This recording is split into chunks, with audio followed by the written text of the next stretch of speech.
amigos e amigas do programa Unidos pelo Oceano, que está formando aí os nossos líderes em sustentabilidade para a década do oceano.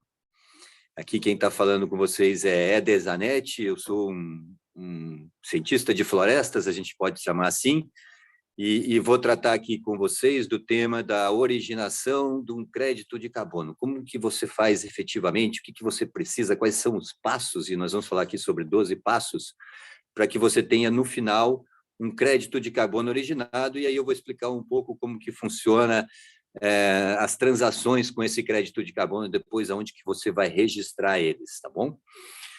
Eu queria falar um pouquinho sobre a minha história aqui antes de começar, tá? Como eu disse, eu sou eu tenho um doutorado em ciências florestais da Universidade Federal do Paraná, concluído em 2012. Antes disso, eu fiz um mestrado em sustentabilidade florestal e gerenciamento de propriedades rurais na Universidade Albert Ludwig, lá da Alemanha. E antes disso ainda, eu me graduei em engenharia florestal pela Universidade Federal do Paraná.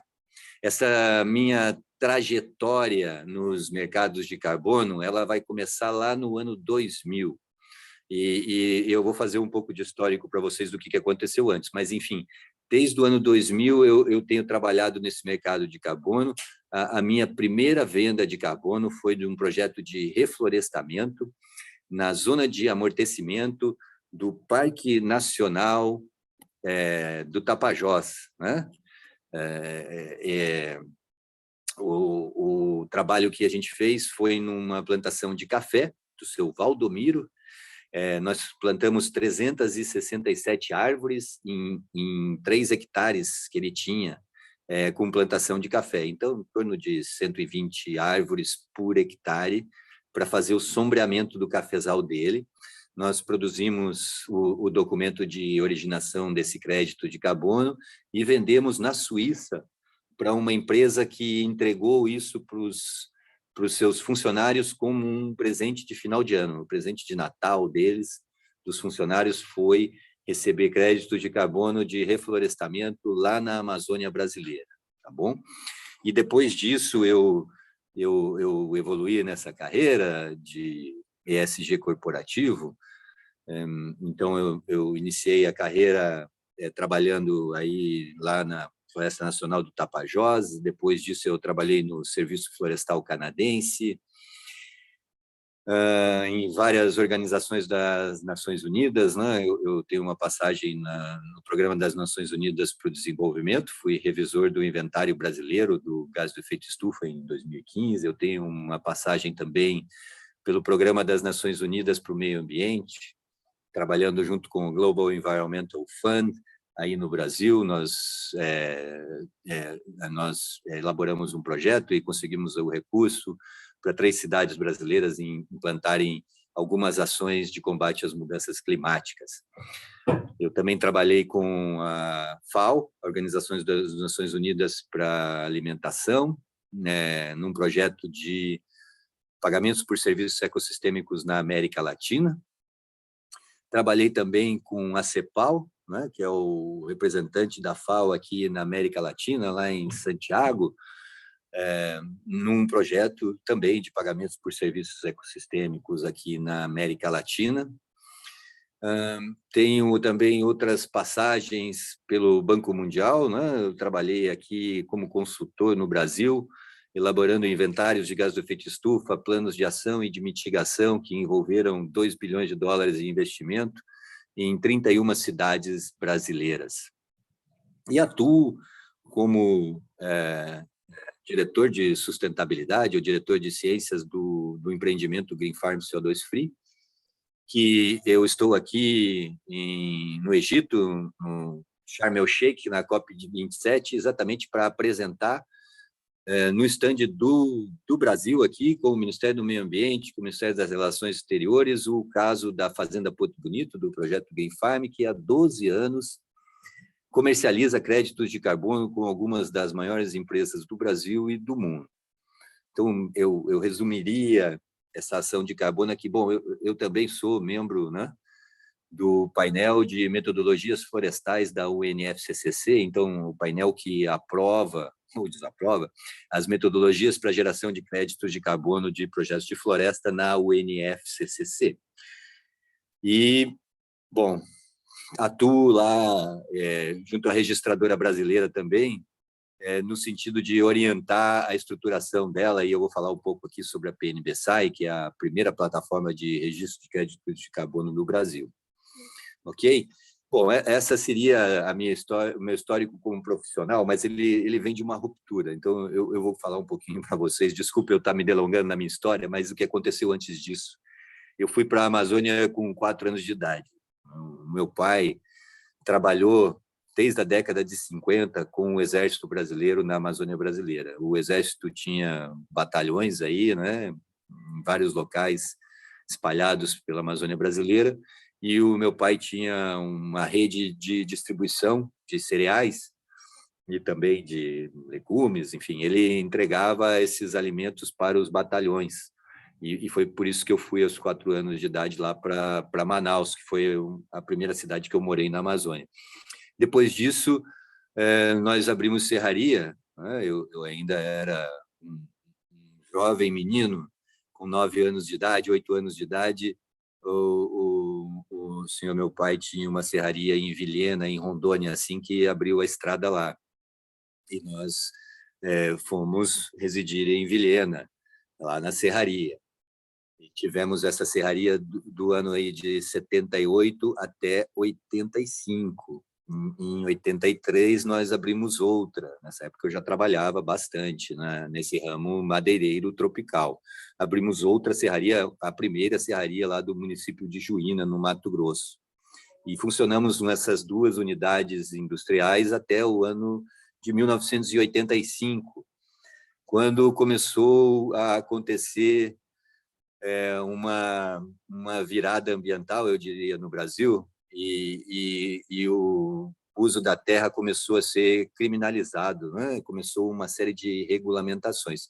Não por acaso, a data coincide com a data do fim de um regime que a gente chamava de militar no Brasil, né? Um regime que tinha um controle rígido aí dos militares. Quando isso acabou, começou um esforço dentro do próprio Brasil para transformar a nossa produção rural em algo crime, né? em objeto de crime. Nós vamos falar sobre isso aqui, porque é um motivo pelo qual o Brasil tem avançado pouco, eu diria, no combate às mudanças climáticas, é a presença desse desvio de finalidade, desse desvio de caráter aí, que permanece, né?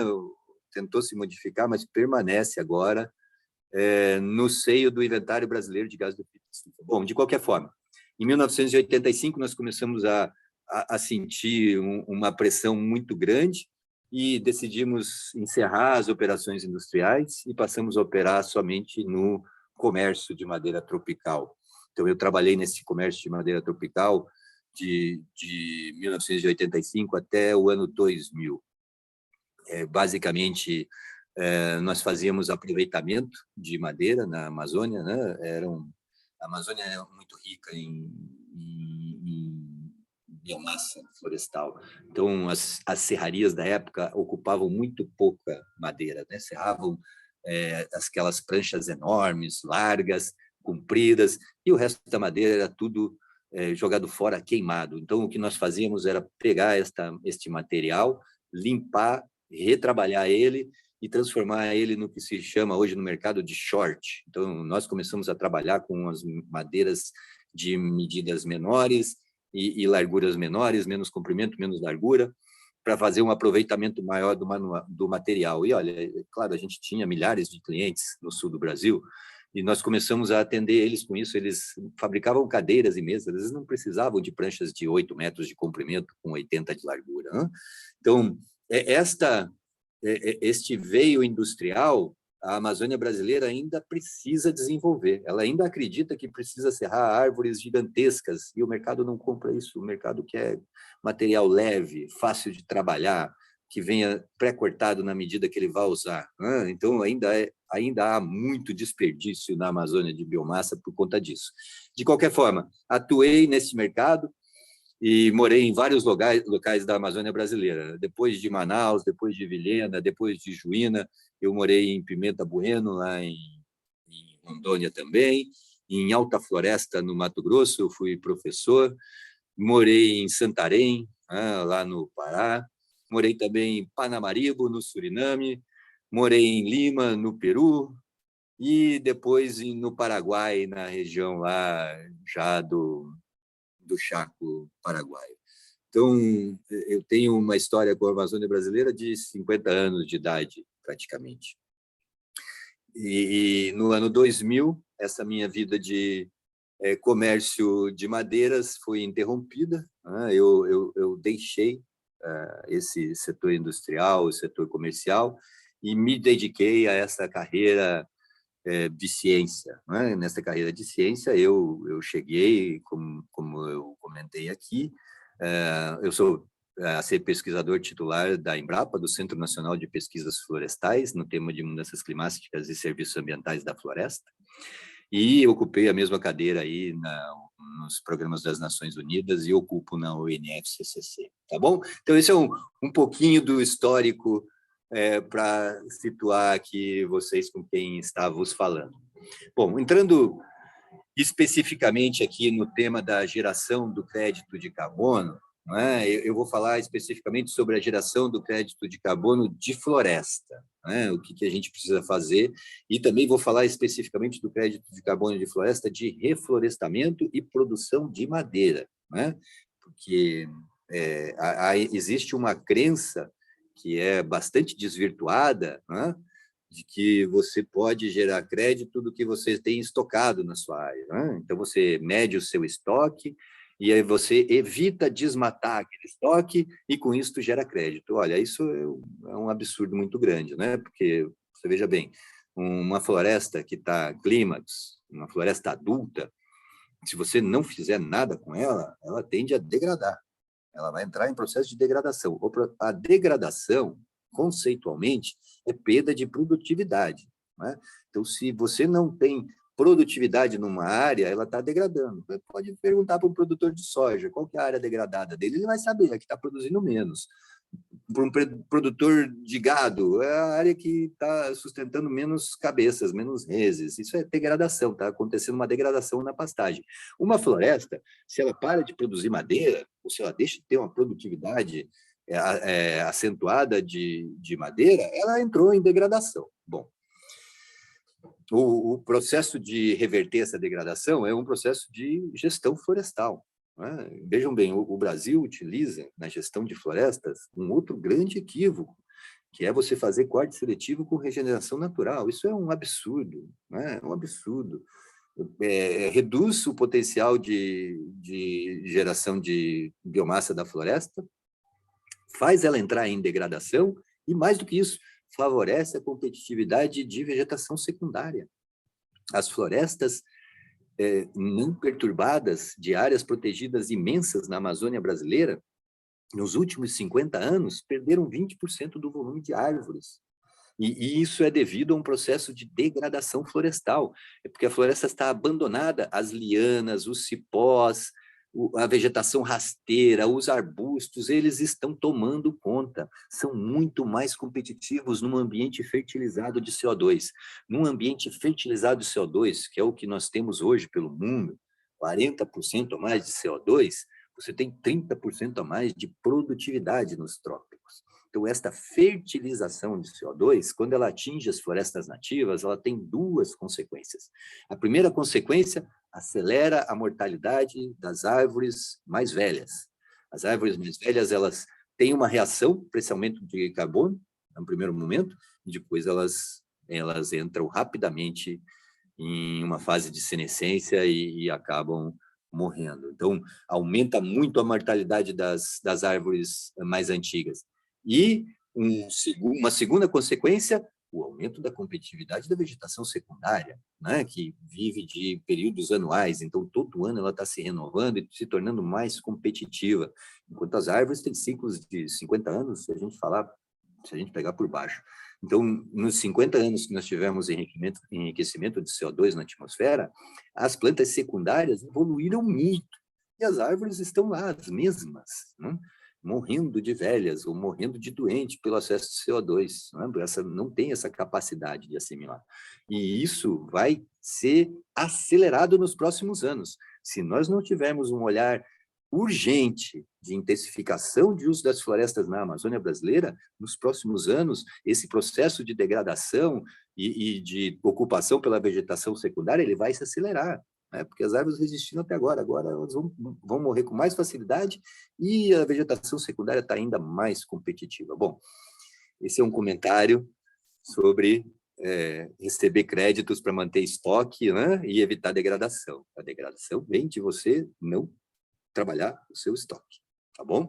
Bom, então, a forma de você fazer isso é você gerenciar a sua floresta para aumentar a produtividade, né? A floresta, ela é um motor de combustão ao contrário, né?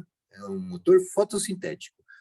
Como é que funciona um motor de combustão? O motor de combustão, ele usa carbono, que está ali no combustível fóssil, né? Na gasolina, no diesel.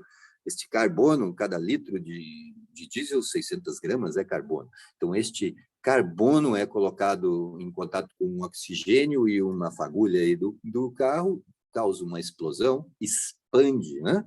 E isso movimenta lá os pistões do motor e gera uma fumaça. Esta fumaça é CO2, é o oxigênio da explosão com o carbono que foi utilizado do combustível. E isso expele CO2, é a fumaça. Então, um motor de combustão, ele está funcionando quando ele está produzindo fumaça. Se ele deixar de produzir fumaça, se você tampar o escapamento, ele morre, para de funcionar.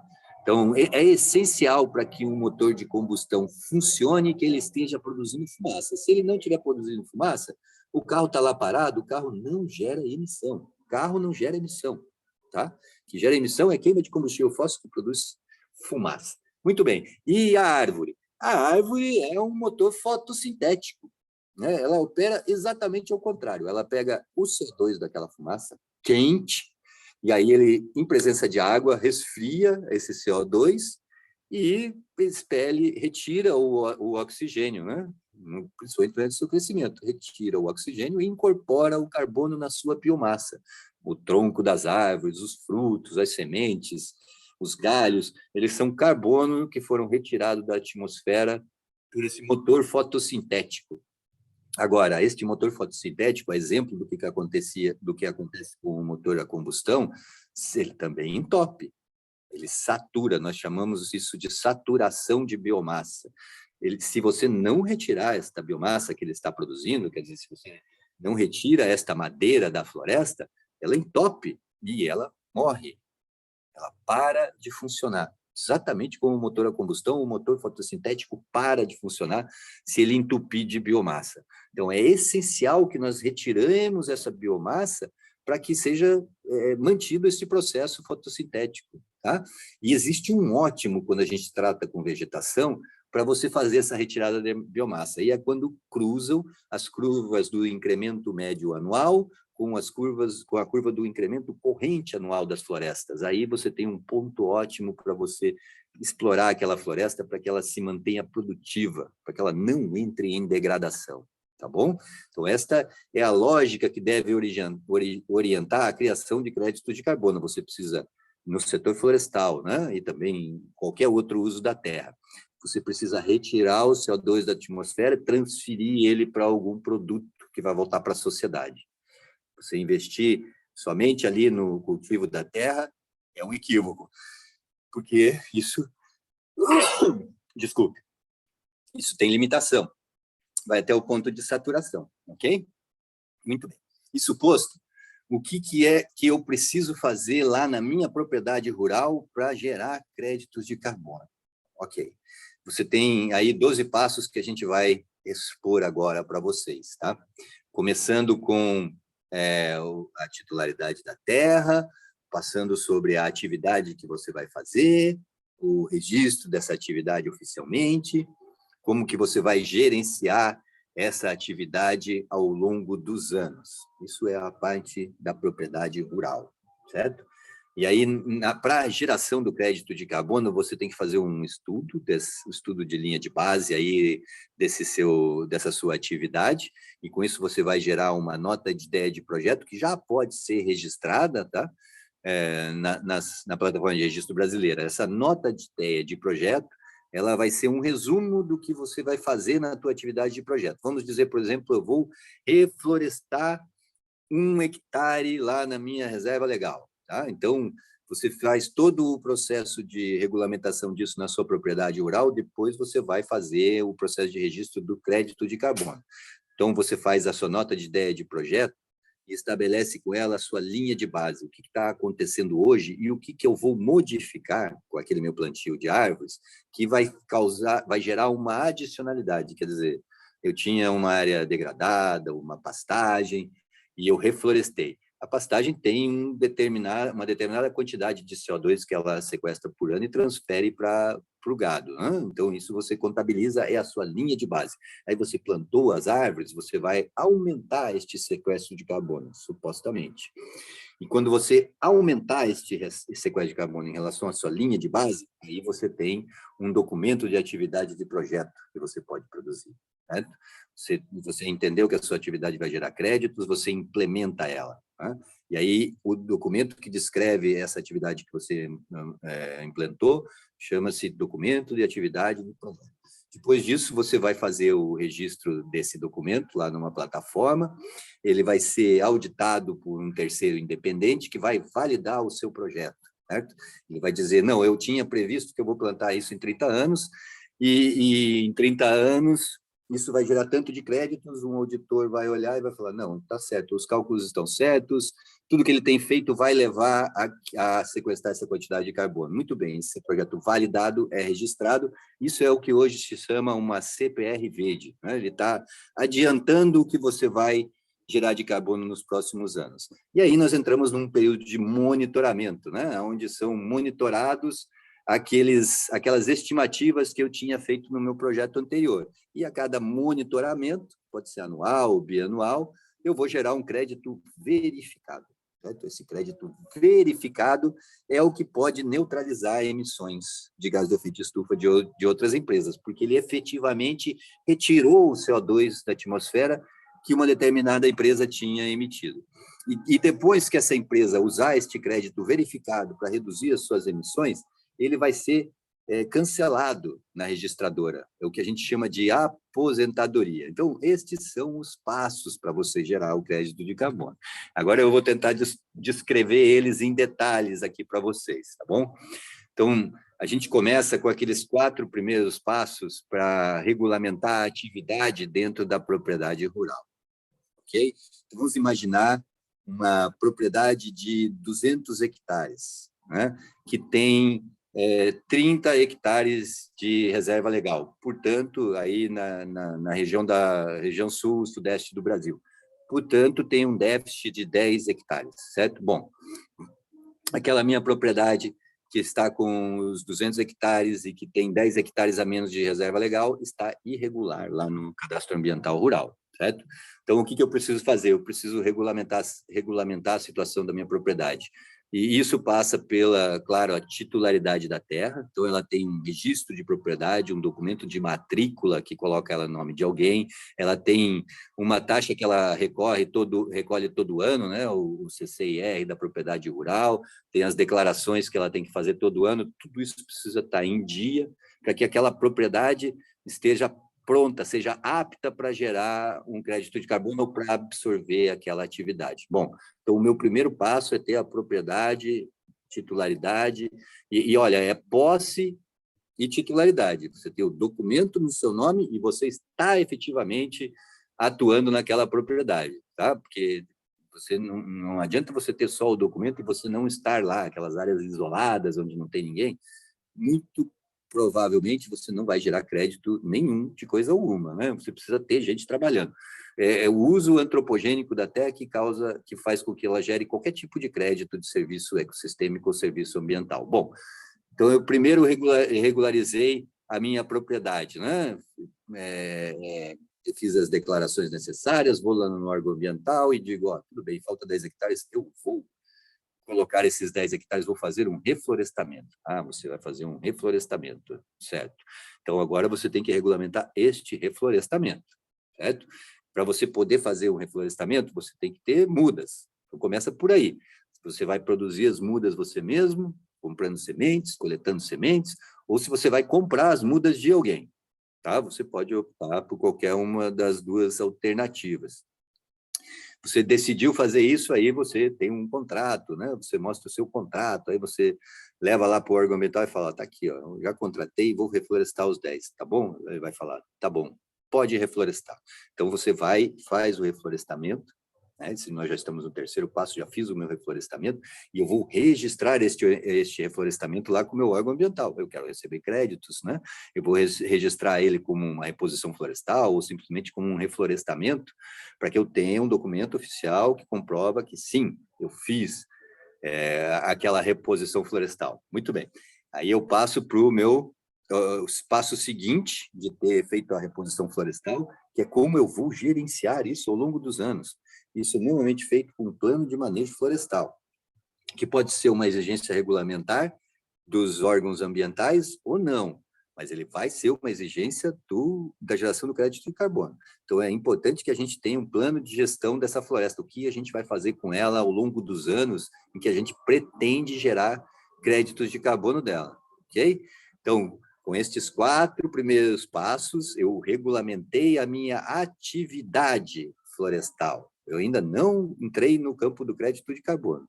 Eu verifiquei que a minha propriedade estava em dia, ela tem o detentor da posse é o titular, está toda a documentação regulamentar. Eu verifiquei junto ao órgão ambiental que eu iria fazer um reflorestamento, pedi autorização para ele concordou, ele falou, não, você pode plantar isso aí na reserva legal. Aí eu plantei e mandei para ele um documento de reflorestamento, dizendo que eu repus ou que eu reflorestei aquela área, e, finalmente, entreguei o meu plano de gestão florestal. O que eu vou fazer com essa área nos próximos 45 anos, tá bom? Tudo isso aí está lá registrado no órgão ambiental. A partir desse momento, eu estou apto para começar a trabalhar com o meu projeto de crédito de carbono, tá bom? E agora a gente entra numa outra etapa, que é a etapa do geração do crédito de carbono. Tá bom, eu tenho lá minha propriedade, ela está toda regular, e como que eu vou gerar o crédito de carbono? Olha, tem duas maneiras. Uma é você produzir com qualidade ambiental, fazer o balanço de carbono da sua propriedade, demonstrar que o resultado é este sequestro que eu comentei, né? Esta remoção de CO2 da atmosfera que passou pela sua propriedade, você está entregando em produtos para a sociedade que tem um determinado teor de carbono. Isso a gente chamava de uma pegada de carbono quando era negativo, né? E agora a gente chama de um impacto positivo de carbono, né? No mercado, ele é reconhecido, no mercado global de créditos de carbono, como CDR, é um Carbon Dioxide Removal, um removedor de dióxido de carbono, um produto que remove dióxido de carbono da atmosfera. Essa é uma linha de trabalho. A outra é você gerar o crédito de carbono simplesmente, né? Você retira ele ou separa ele, né? Você separa o crédito do seu produto e você vai vender ele separadamente. Então, a sua atividade florestal é uma coisa, você vai vender a madeira lá para quem você quiser. Agora, o crédito de carbono você não vai entregar para aquele comprador de madeira, você vai vender para outra pessoa, certo? Então, essa é uma segunda forma. Muito bem, eu vou gerar um crédito de carbono desagregado da minha atividade florestal. Tá bom, o que eu tenho que fazer? Eu tenho que estabelecer a minha linha de base. Normalmente, nós fazemos isso através de um estudo diagnóstico, tá? Um estudo diagnóstico que vai identificar qual é o potencial que a área tem de geração de créditos de carbono, qual é o tipo de crédito de carbono que ela vai gerar e qual é o valor possível dela alcançar aonde que estão os mercados. Isso é o que vai estar lá nesse estudo diagnóstico. E também ele vai gerar uma nota de ideia de projeto, né? O que a gente chama de PIN, que pode ser registrado lá na plataforma de negócios com bens e serviços ambientais e ecossistêmicos de Mato Grosso, por exemplo. A plataforma permite você registrar as notas de ideia de projeto para que você já sinalize para o mercado, olha, eu vou fazer isso, esta minha atividade aqui vai gerar crédito de carbono. E você pode ter um investidor já nesta etapa, alguém que se identifica com o projeto e fala, não, eu gostei e vou fazer isso aí. Então, é por isso que a plataforma permite que você gere essa nota de ideia de projeto. A nota de ideia de projeto, ela tem 3 partes fundamentais e ela vai ser um resumo do que vai acontecer, do que vai estar no seu documento de atividade de projeto, né? Ela tem uma primeira parte que nos fala lá sobre as características gerais da propriedade, ela tem uma segunda parte que fala do impacto ambiental, socioambiental daquela atividade, o que ela vai gerar de benefício socioambiental, e tem uma terceira parte que fala sobre o benefício econômico, qual é a taxa interna de retorno daquele projeto com e sem carbono. Tudo isso vai numa nota de ideia de projeto, ela vai dar, então, como resultado, o potencial de geração de crédito daquela área e o valor que você quer receber. E, claro, vai te dar uma orientação. O proprietário rural, mesmo profissional que está atendendo o proprietário rural, ele já tem uma base, né? Uma linha de base para ele falar sobre o tema de mudanças climáticas. Tá bom? Bom, a nota de ideia de projeto, uma orientação. Depois eu vou implantar a atividade. Eu estou colocando ali na minha nota de projeto, eu vou fazer isso, eu vou e tal. Aí eu vou, efetivamente, para o campo, vou implantar isso. Né?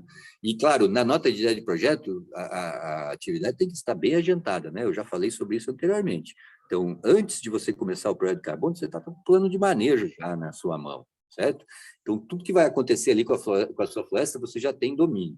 E aí, agora, você passa por um documento de atividade de projeto, um documento extenso, que vai descrever em detalhes onde está a propriedade, como é a localização, como é que você chega lá, vai descrever em detalhes a sua atividade de projeto, o que você está fazendo, de onde saem as mudas, como é que você está plantando, como que você está manejando elas ao longo do tempo, com qual objetivo, qual vai ser a sua colheita ao longo dos anos. Né?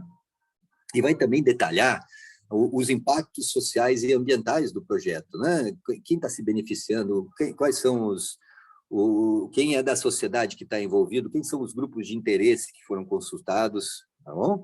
E do ponto de vista ambiental, né, as espécies são adequadas, esse sistema de gestão ele é adequado, é isso que se espera de um desenvolvimento de um projeto de geração de crédito de carbono, e, finalmente, ela vai, claro, entrar na parte financeira fazendo um estudo detalhado do impacto econômico daquela atividade para demonstrar, principalmente, que esse crédito de carbono é essencial para que ela ocorra.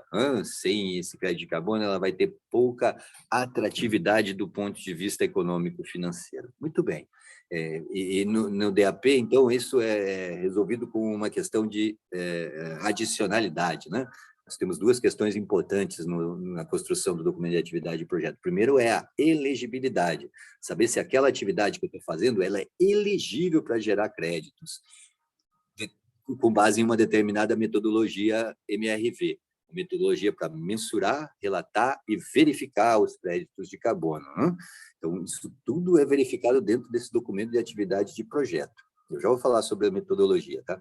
Bom, este documento é um documento denso e que tem vários anexos, a gente tem que comprovar tudo aquilo que a gente estava falando, tanto aquela parte inicial que eu disse de regulamentação da atividade na propriedade, isso tudo é anexo do DAP, toda essa documentação vai anexa no documento de atividade de projeto, tá? Então, ele é um documento bastante robusto, tem toda a informação necessária para quem está investindo, saber exatamente o que está acontecendo com aquele projeto, tá? Eu comentei, a metodologia MRV, ela é exatamente a metodologia que descreve o passo a passo para você chegar na sua estimativa do crédito de carbono. Tá? Então, ela chama MRV, que é mensurar, como que eu vou medir, verificar, relatar, desculpa, vou mensurar, como que eu vou medir isso, vou relatar, vou construir um documento de atividade de projeto, e depois vou verificar, né? Vou chamar um terceiro. Então, a metodologia MRV, ela descreve exatamente como que você vai medir, como que vai ser relatado isso, e como que vai ser verificado para que você tenha um crédito de carbono gerado dentro de uma regulamentação bastante restritiva, no sentido de impedir atividades que não gerem benefício efetivo para a redução de CO2 na atmosfera. Tá? Então, tem todo esse arcabouço técnico para que você possa garantir que aquela tua atividade de projeto que está descrita no teu documento de atividade de projeto efetivamente esteja contribuindo para reduzir emissões de gás do efeito estufa no Brasil e também no restante do mundo. Muito bem. Vencemos a etapa, geramos o nosso documento de atividade de crédito de carbono. Eu tenho um documento, eu tenho metodologias, eu tenho toda a documentação da propriedade, eu estou pronto. Aí você pega este documento e você pode ter dois caminhos também. Você pode comercializar diretamente com alguém, né? De novo, você gerou o PIN, já podia ter um investidor, você gerou um documento de atividade de projeto, você também já pode ter um investidor. Ou você vai registrar isso e gerar o crédito de carbono efetivamente. Aí você vai deixar de ter um documento de atividade de projeto que vai dizer o que você está fazendo e você vai ter um crédito de carbono originado daquela atividade. Para que isso aconteça, você tem que enviar esse documento para uma auditoria de terceiro, normalmente, e registrar ele numa plataforma independente. Nós usamos no passado, antes de 2015, o próprio cartório de registro de documentos públicos para dar vida nisso, né? Mas hoje a gente tem uma plataforma independente que faz esse registro de forma transparente, garantindo que todos os procedimentos necessários vão ser cumpridos. Estes procedimentos são descritos lá pelo NFCCC. A UNFCCC que fala como vai funcionar uma registradora de carbono. Eu já vou falar sobre elas para vocês também aqui no final desse nosso bate-papo. Bom, eu tenho aquele documento de atividade de projeto, com todos os anexos. Mando registrar, ou registrar ele na plataforma. Então, ele passa... Nós temos 10 plataformas aqui na América Latina, tá? A PNBSAI, lá de Cuiabá, no Mato Grosso, foi a primeira da América Latina a se dedicar sobre esse tema. Bom, eu vou lá registrar o meu DAP. Então, como que funciona esse processo? Tem um formulário, a plataforma, você vai entrar em contato com ela lá de registro, você vai falar, olha, eu quero registrar um projeto de carbono, ela vai te mandar um formulário. Você preenche esse formulário, que vai ter dados lá da sua propriedade, de quantos créditos você vai gerar e tal, e você paga uma taxa, que eu acho que são 100 UPFs hoje, né, do Mato Grosso, em torno de R$ 2.300, R$ 2.400, você paga essa taxa e envia junto com o seu documento para que ele vá ser registrado, aquela quantidade de crédito de carbono que você está pleiteando. Antes de você mandar ele lá para a plataforma de registro, lá na plataforma de registro você vai encontrar, além desse ponto de contato, para que a pessoa te envie os formulários, que tem um checklist de documentação que você vai entregar, você também vai encontrar lá as pessoas que vão assistir você na montagem desse projeto efetivamente, certo? Como toda essa documentação do checklist. Então, você começa a ter uma interação com a plataforma de registro. Pagou a taxa, ela começa a trabalhar para você de forma a te auxiliar na consolidação daquela atividade com uma atividade que vai gerar créditos de carbono, tá bom? Então, você mandou o documento para registro, verificado, passou pelo checklist da documentação, viu tudo positivo, a plataforma vai enviar para você um documento de validação. Um registro de que aquele seu crédito de carbono ele é válido, aquele documento de atividade de projeto que você registrou lá, demonstrando que nos próximos 15, 30 e 45 anos você vai estar gerenciando aquele patrimônio florestal para que ele contribua com a remoção de CO2 da atmosfera, você vai receber esse documento que a gente chama um documento de validação dos créditos de carbono daqueles 15, 30 ou 45 anos. Normalmente vai validar os primeiros 15 anos, tá bom? Então você vai receber um documento que valida, olha, aquela propriedade de 10 hectares, ela vai sequestrar 10 toneladas de CO2 por ano, então vai sequestrar 100 toneladas de CO2 por ano no seu total, e em 15 anos ela vai estar sequestrado 1.500 toneladas. Esse é o meu documento de atividade de projeto que eu mandei para registrar. E aí você vai receber um certificado de validação.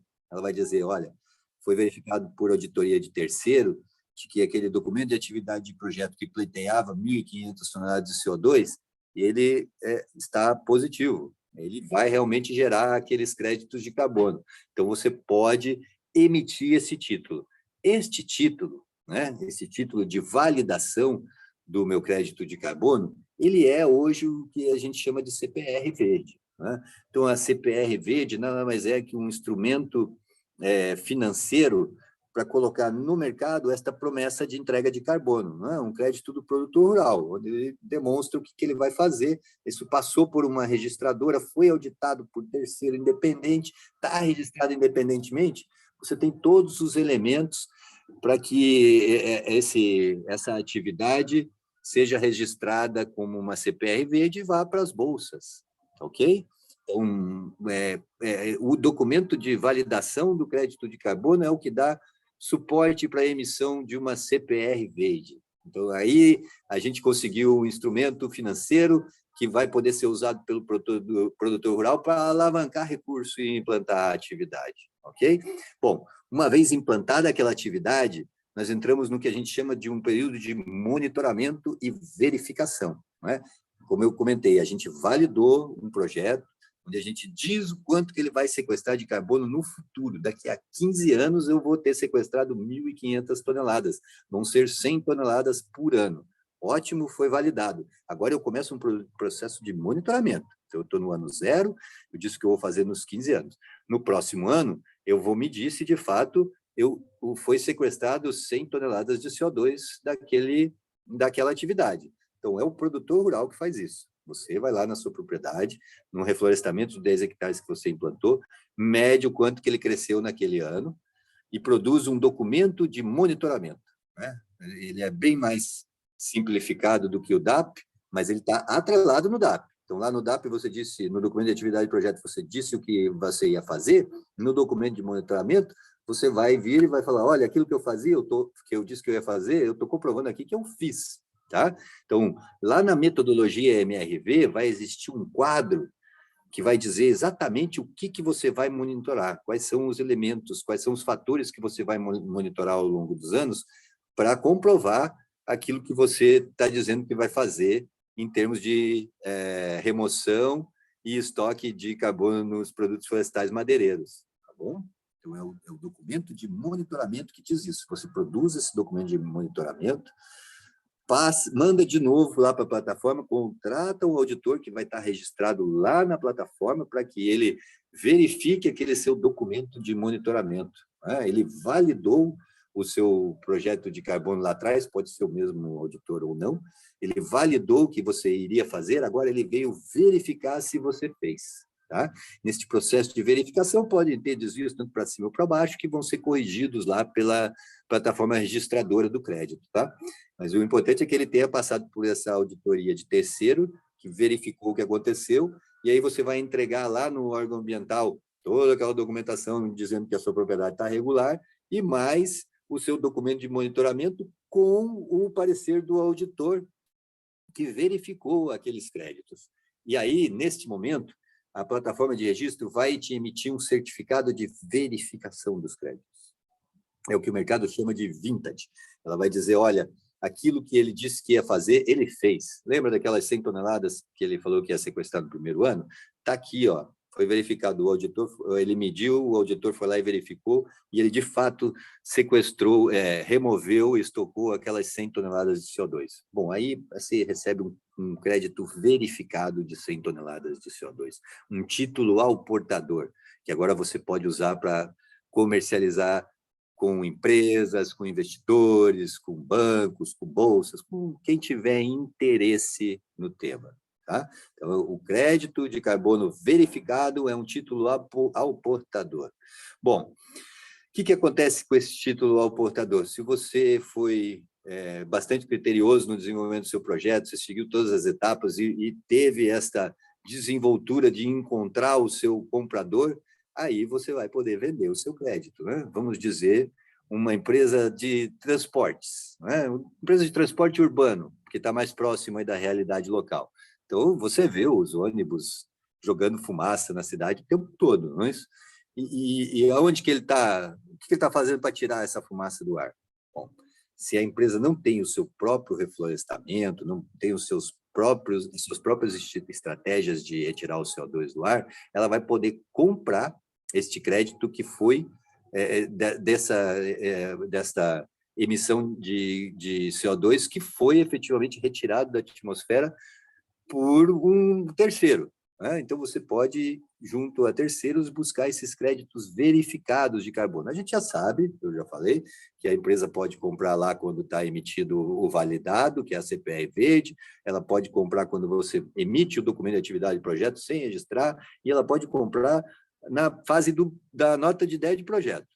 Mas, efetivamente, o que ela vai conseguir utilizar é aquele crédito que foi verificado naquele ano. Então, em 2022, as emissões de 100 toneladas da empresa de transporte X vão poder ser compensadas ou neutralizadas por 100 toneladas de CO2 vinda daquele projeto que já foi verificado em campo, tá bom? Se ele foi somente validado, ainda não é a oportunidade de você fazer a operação de compensação, de neutralização. Precisa ser efetivo. Bom, então eu verifiquei que eu fiz aquilo, eu peguei aquele título portador, eu sou a empresa que emite o crédito, emite o carbono no ar, né, o CO2 atmosférico, aí eu abro uma conta lá na plataforma de registro e falo, olha, eu sou a empresa de transporte X, eu emito 100 toneladas de CO2 por ano, e eu estou comprando créditos da empresa Y, que está aí, ó, do produtor rural Y, está aí, o crédito foi verificado. Por favor, transfira essas 100 toneladas para a minha conta. E aí a plataforma transfere essas 100 toneladas para a sua conta de crédito verificado que haviam nessa conta da empresa Y. Quando você vai fazer o balanço, né, das suas emissões e as suas remoções de gás de efeito estufa, você vai computar essas 100 toneladas que você recebeu. Se você tinha 100 toneladas de emissão e agora você tem 100 toneladas de crédito, você está zerado. Você compensou todas as emissões que você fez naquele ano. Aí vão acontecer duas coisas. Né? Duas coisas. A primeira, a plataforma de registro lá do Mato Grosso, né, a PNDESAI, ela vai emitir um certificado para a sua empresa, que está lá registrada, né? E vai dizer, olha, você é uma empresa carbono neutro em 2022. Né? É um certificado de empresa responsável, um certificado de empresa carbono neutro. Essa é a primeira consequência de você fazer esta operação na plataforma.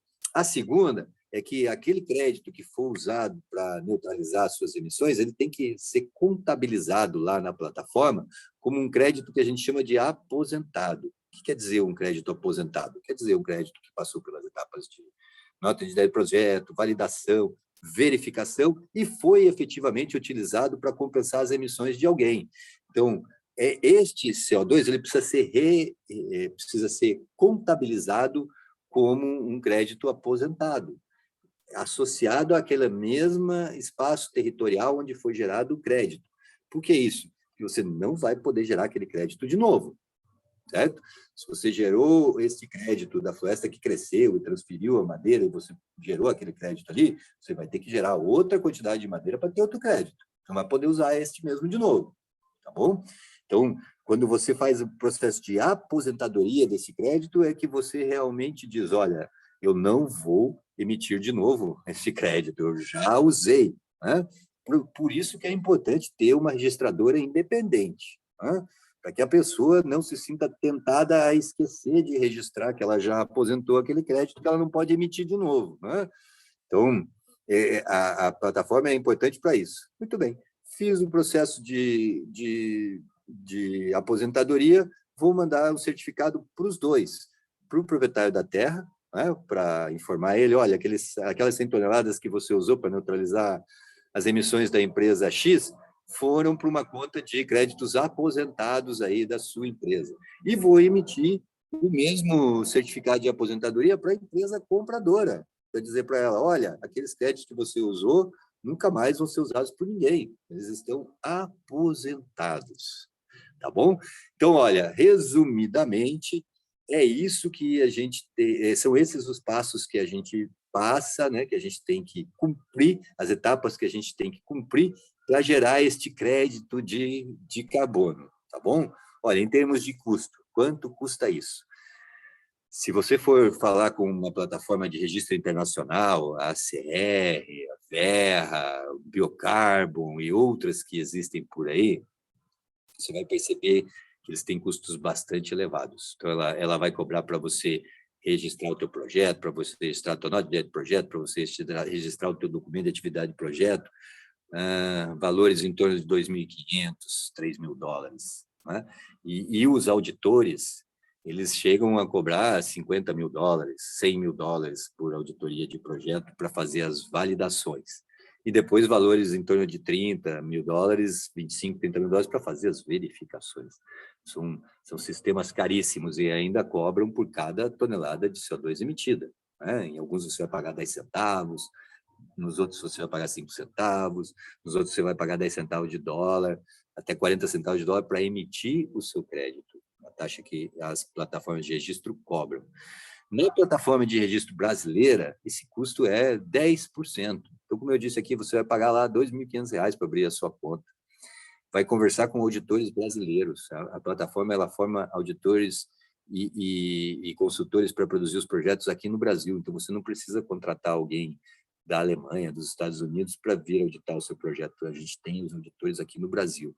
E, com isso, ela consegue reduzir muito esse custo de transação. Né?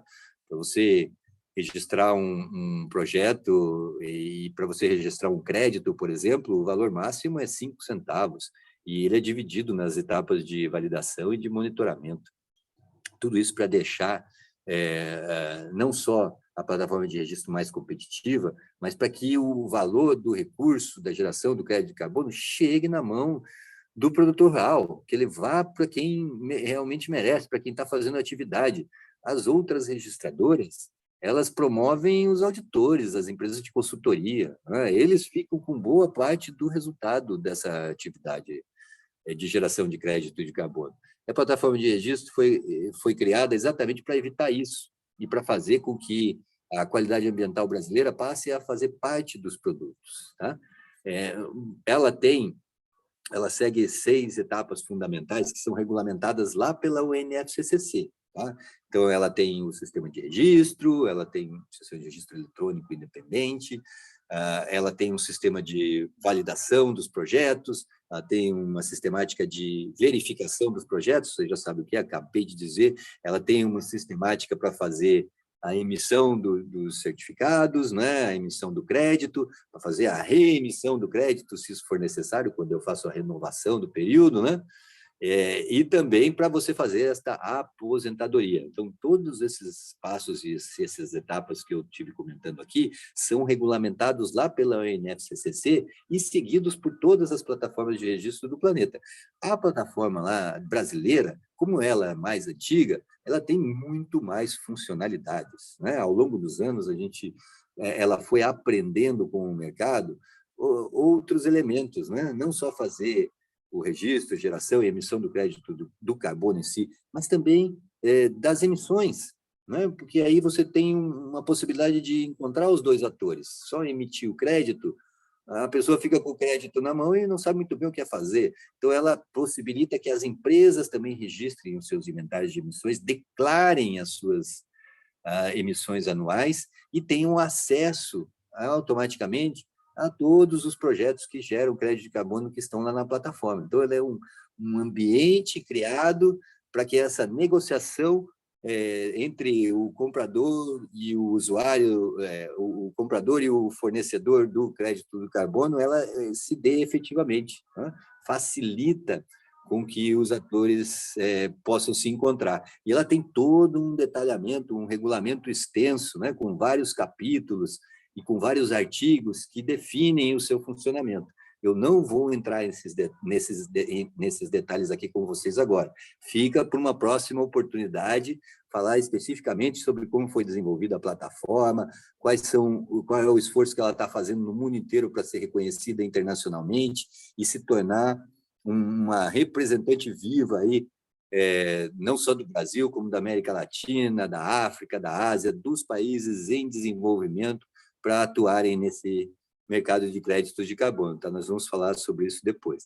E também, na nossa próxima oportunidade, eu pretendo falar para vocês sobre um outro tipo de crédito de carbono, já que aqui a gente está falando com o programa Unidos pelo Oceano, né, que vai preparar aí os nossos líderes para a década do oceano, o Blue Carbon, né, que é o carbono associado com a qualidade da água, né, principalmente nos oceanos. Né?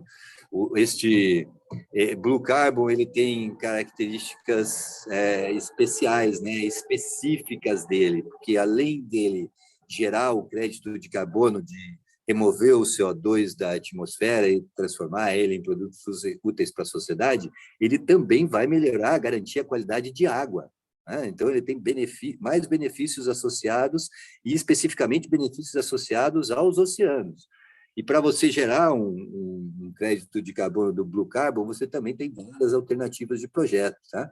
Elas vão começar lá na nascente do rio, tá? Lá no território, dentro do território, no interior do território, essas atividades de projeto vão acompanhar o rio durante todo o seu trajeto, até a sua desembocadura no oceano. O que a gente quer evitar com isso? A gente quer evitar nitrogênio, fósforo, potássio, outros tipos de fertilizantes e também defensivos, né? Defensivos agrícolas, que podem migrar aí para a água do rio e acabam atingindo o oceano. Então, o projeto de Blue Carbon ele trabalha toda essa gestão da bacia hidrográfica para que ela cause menos impactos lá no oceano. E, claro, vai trabalhar com a parte que a gente chama da costa, né?